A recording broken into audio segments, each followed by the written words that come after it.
JP&L committee meeting order at 6:05.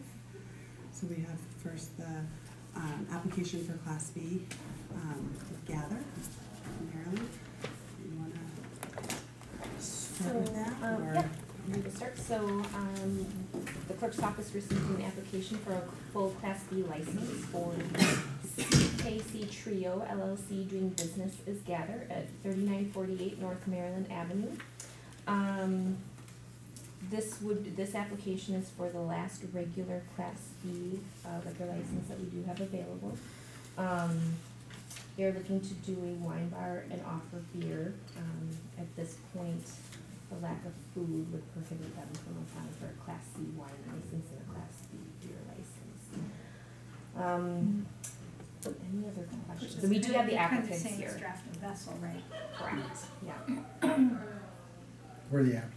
Come on over. Yeah. So this is Captain Chopper. I'm Chuck for sure. I can see. So we just thought we'd show up and Q&A this thing. Do you want to tell us maybe a little bit about the business? I'm assuming everybody on the committee had a chance to read some of the information in our packet, but if you want to just maybe give us a little bit of background about the business model. Sure. So we have been, there's three of us. We have a long history of working together and in a number of different businesses. So we've been looking for an opportunity for a couple of years and kicking around a variety of things. The wine bar idea, of the three of us, there aren't some big wine aficionados. This business is less, it's a wine bar. I don't like to use the word bar, but it's a wine bar. But what we're targeting is really the experience of gathering, right? So if you go to most wine bars, you have a high top bar, you have some counters, you have a lot of people trying to sell lots and lots of wine. For us, the experience is, I think of it more as a coffee shop for adults. So it's a place to gather for groups. It's a place to take a date. It's a place to do work if you're doing work from home. It's a relaxed environment. I think you saw, I provided some documentation on the kind of room for it. So the ambiance that we're going for is less about being wine experts or selling a bunch of wine than it is about having a place to gather. An experience that I've had that has always stayed with me is when I lived in New York, there was a restaurant called Phillips European. Nobody really went to the restaurant for dinner, they all went for dessert. And so people would dine out, and then they would go to Phillips European and have a piece of fantastic dessert with a glass of wine after dinner. And I always loved that business model. And so that's part of what we're trying to accomplish here. That's probably the primary difference between what we've seen in most. We've been to a lot of the wine bars, and I don't see that anywhere. I don't know if you want to add to that. I mean, it's really more about the experience and just having a relaxed atmosphere. People just kind of chill after work, meet friends, gather. That's the name. I have a glass of wine.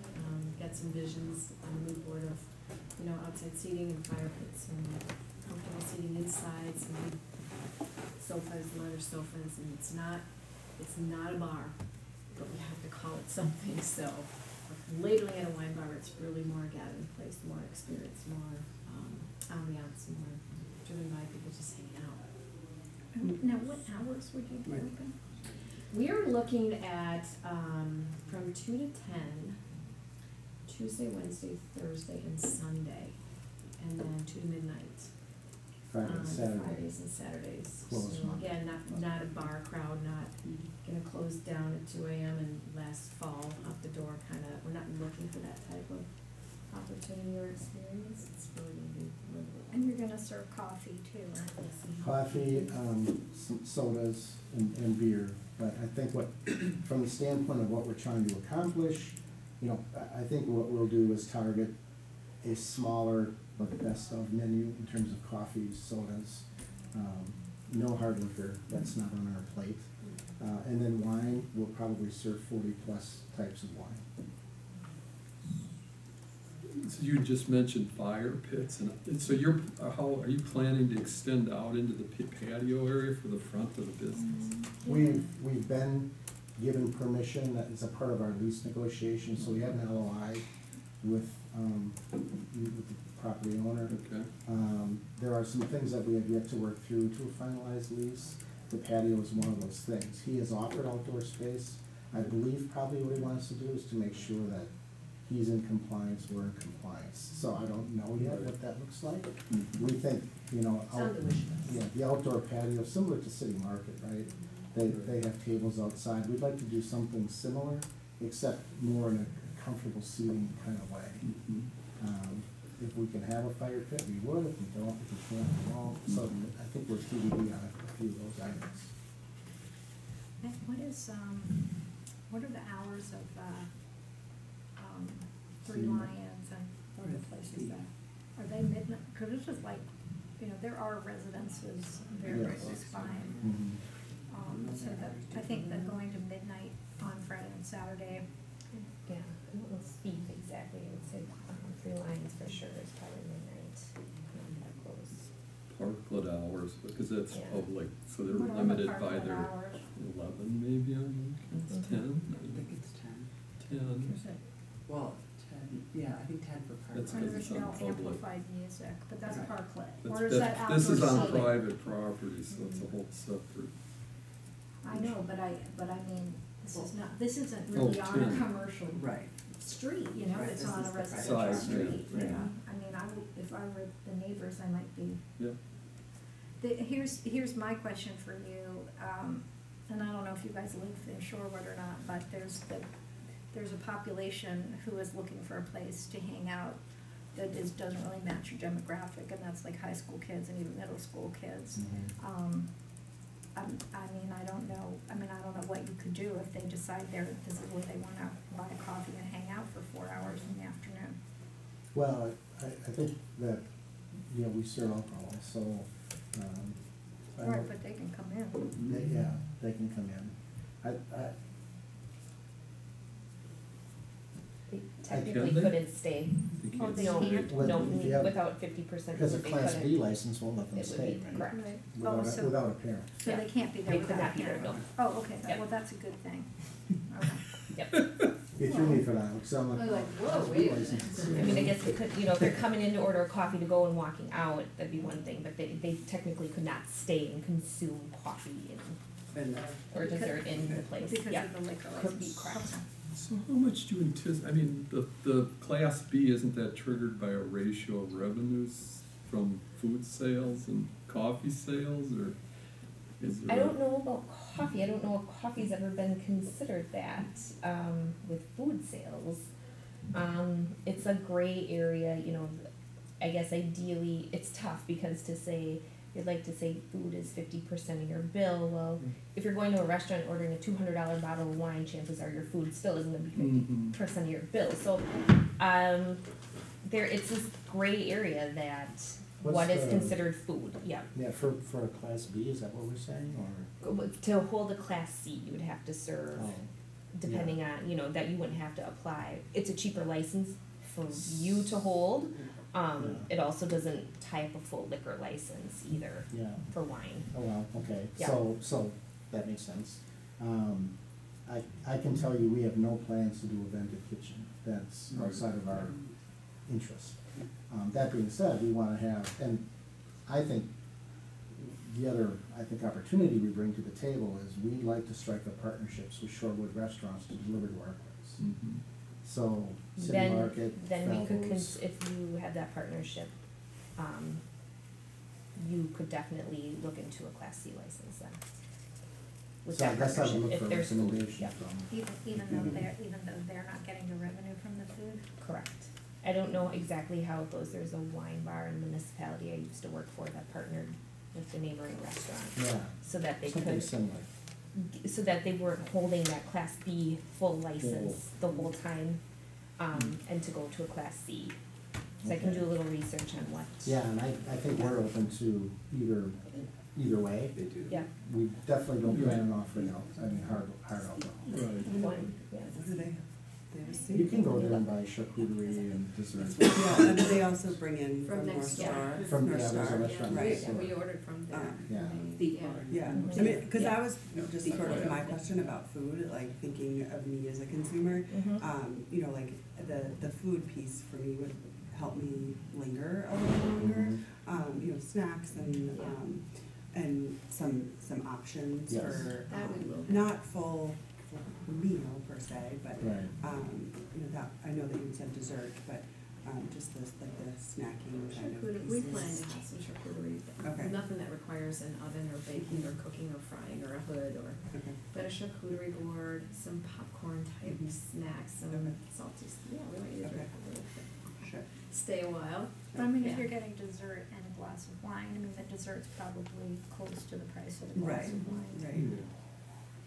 So then I mean, I do think, yeah, I some- think that the C with the Mhm. fermented beverages would be. we do that. So what's better. the, Yeah, I know the B is, what, $600 and some dollars a year, and what's, is it better for Shorewood to offer the C than the B?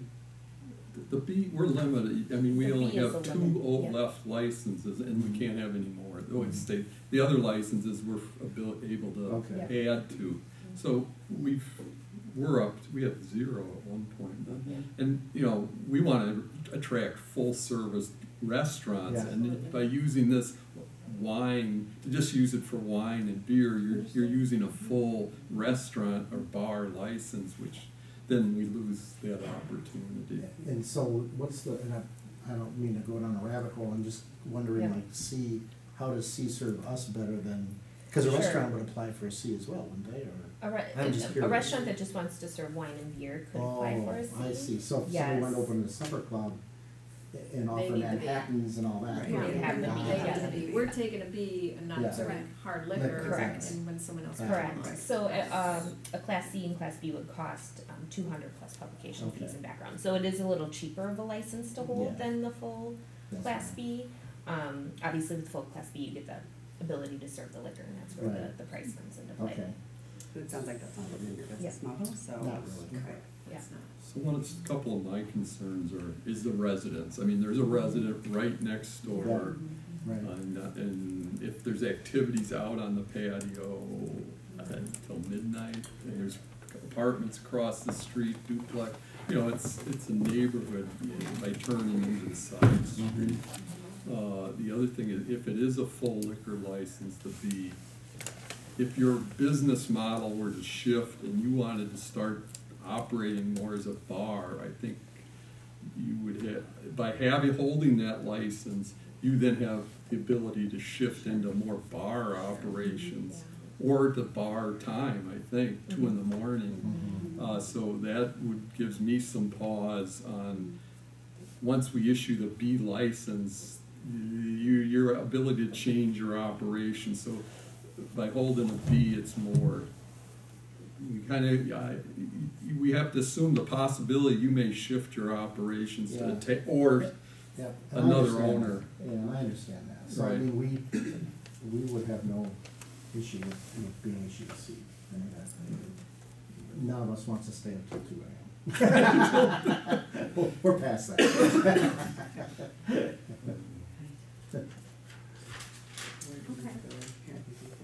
So just clarification too, in the outdoor seating, Sunday through Thursday is 7 AM to 10 PM, Friday to Saturday is 7 Sunday. AM to Oh, 11 I'm sorry. PM. That's public, that's the, Yep. okay. Oh. I'm sorry, say this Saturday. Yep, Saturday. Sunday through Thursday, 7 AM to 10 PM, Friday through Saturday, 7 AM to 11 PM. So we'll do 10, 11. That's perfect. There is a noise ordinance that I think kicks in at 10, so if noise is crossing the boundaries of the property at a certain level, and neighbors, you know, Yeah. that it's different than just Patios the, can be closed at 10 too. yeah, that's what the, Yeah. yeah. That's easy. So at this point, I'm gonna follow up with the Department of Revenue to see, how much food we categorize into something, and if coffee is considered in those sales, Mhm. to, qualify you for a wine license. if that's the case, and that's where you'd like to pursue the wine license instead of the beer. We would need to come back to do another publication and then have JP&L review it again, just for the process. If not, we would need a recommendation from JP&L as it stands with this application to come to the village board meeting on June 17th, as it has been published, as it would be decided on that night. So, You know, I think moving forward with the C license, you know, mine Yeah. makes the most sense and for your Right. business and for our community's Right. needs. So I know that that delays things a little bit, but I think that makes the most sense at this point. So, Okay. Yeah. Yeah, I think it's, So from a mechanic standpoint, that would be like a July meeting or something, or how would that Yep, unfold? yep, sure, so, I would at least need to get it, the new application, and once I hear from the DOR, into the paper, that has to be the week before the village board meeting, so probably July 1st it could be, and we could possibly, if they're coming back, we could probably put them on JP&L and the board the same night, cause it's Yeah. not a totally new topic. Yeah. right. Yeah. But that would probably be the first meeting that we could do it. Okay. Which I think is wait, no. July Oh, it is the first? Mhm. Okay. I guess if you are the outside operation, if you could think a little more about how that might look, or Yeah, we actually. screening, or Yep, we have, I know Kathy's been actually working on some ideas, we can provide a little bit more on that. We did put it in this new board, but we Right. actually can put a little bit more effort into that and yes. and present that at the The next actual, meeting. the extent of the patio, Yes, how. and we should know more about that. Right, as it we would be great.